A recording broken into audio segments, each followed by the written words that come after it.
In the news this week, Australia's ageing population fails to be protected as lack of action is to be blamed. The Maritime Union reacts to polls on port plans as internal party tensions threaten Labor's unity. Premier Mark McGowan won't be silenced by Clive Palmer's legal actions. And on Western Perspective, an extended report about the lack of action to solve Australia's elder abuse. This is the Evening News with Ivan Leung and Taylor Hanna. Good evening. It's a social problem hidden in plain sight. As Australia's ageing population continues to rise, over 15% of Australians aged over 65 years old could be affected by elderly abuse. Despite numerous inquiries, reports and recommendations, not a single bill has been tabled in State Parliament, and experts say not enough is being done. This exclusive report by Sarah Smith. Older people are one of the most vulnerable groups in our society, and experts say up to 15% of those over 65 could be experiencing abuse. If we take the upper end of that, we're talking, somewhere between 50,000, 60,000 people. Last year alone, there were 1,200 calls to Advocare's elder abuse hotline, and Deirdre says that's only the tip of the iceberg. Though it takes many forms, the most common type of abuse is financial. So it can be anything from borrowing older person's key card, perhaps going to the bank, withdrawing a little bit of extra money for yourself, or buying groceries, getting a few extra things for yourself, to actually putting pressure on the older person to sign over an enduring power of attorney so that you have power over all their financial and legal affairs. A 2018 Parliamentary Committee report into elder abuse headed by Nick Guran made 35 recommendations to the government, but to date no bills have been introduced to Parliament to rectify the issues identified. Now, if we can't even get a bill introduced into the Parliament, then unfortunately I think collectively we've failed. For the full scoop on WA's elder abuse problem, keep watching for Western Perspective. With the Kwinana port set high on the McGowan government's agenda, unions have reacted following a poll in favour of keeping the port in Fremantle. Discounting popularity, rejecting calls to save Fremantle Port. It's not unsurprising that the poll would attract that many numbers. The city of Kwinana has brushed off popular public opinion to keep the port in Fremantle over a move to Kwinana following a poll last week. WAMN News' survey of nearly 11,000 people revealed 64% of respondents want the port to remain, but Kwinana's council says there's backing for the new location. We've had overwhelming support from the community. If you were to run a poll in the city of Kwinana, you'd probably find 70% of the people would like to see the port come to Kwinana. Unions remain unhappy with the McGowan government's 30-year moving plan.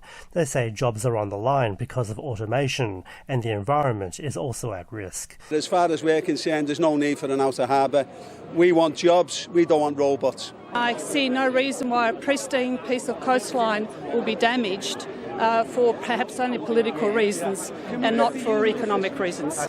In wake of the decision, the unions remain unsatisfied with WA Labor's treatment of them. Trade union movement, which sadly the Labour Party was born out of the trade union movement.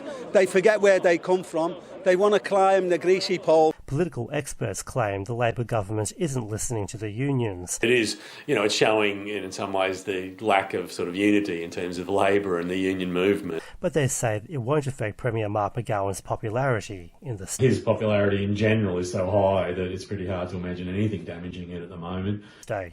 Nelson Liu, WAMN News.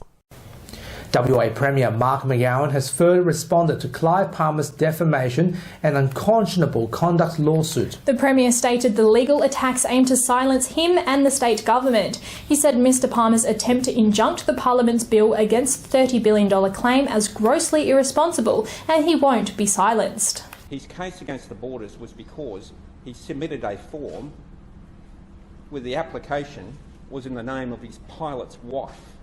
And then he launched High Court action against us. In the case of the $30 billion, Colin Barnett made the right decision because Mr Palmer, we think, and the government of the day thought, hadn't put in an appropriate level of detail on an application under a State Agreement Act. And then he also launches arbitration proceedings seeking $30 billion. And then he said it wasn't $30 billion. He wouldn't say how much. It wasn't $30 billion. So we tabled the documents in the Parliament to prove what he was actually after. I mean, enough's enough. He needs to stop.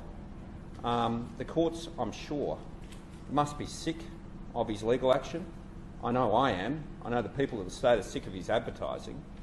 He should just stop, be a good citizen, get on his boat and enjoy his life.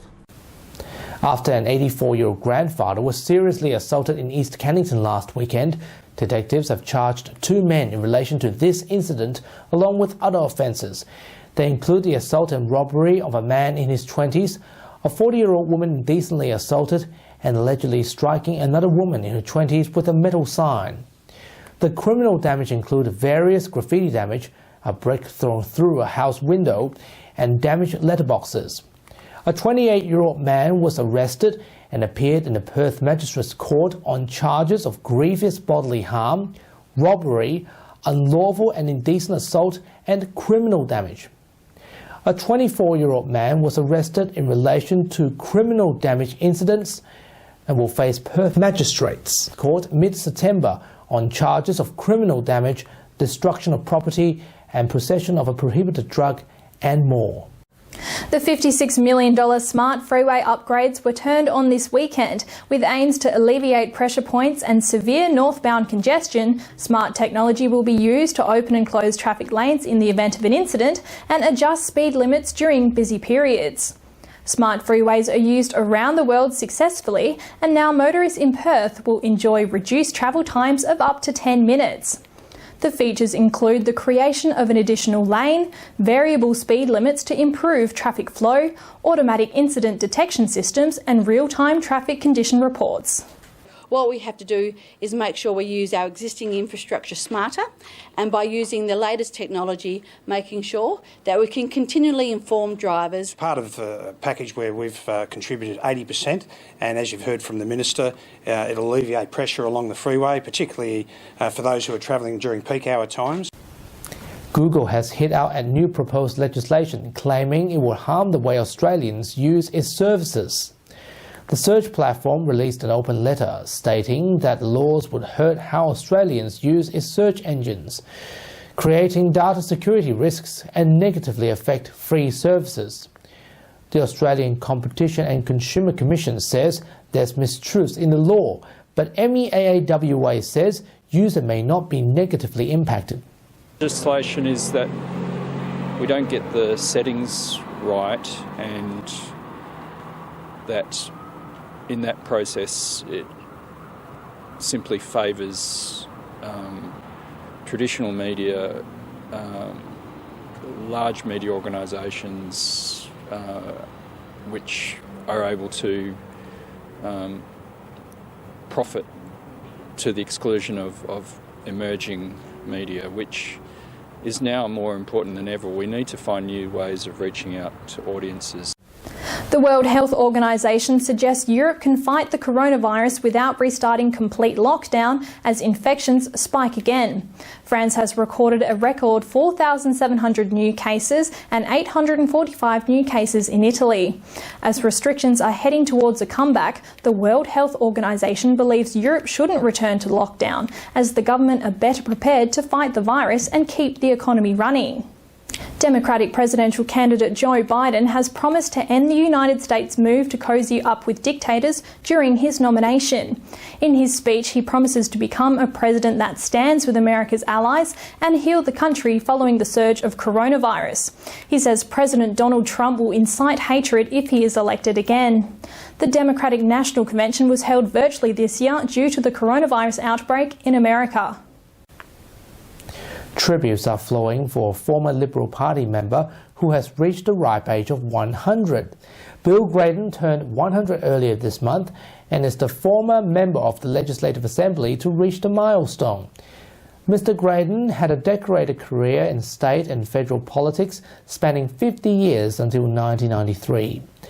Opposition leader Lisa Harvey says he is a remarkable man and deserves to be acknowledged. Be back at Parliament? I do come back occasionally as a visitor. It's a pretty special occasion for you today? It is, without question. And that's our weekly news and current affairs. For news anytime, you can visit our website and social media pages. See you next weekend. Good night. Wish you good health and take care.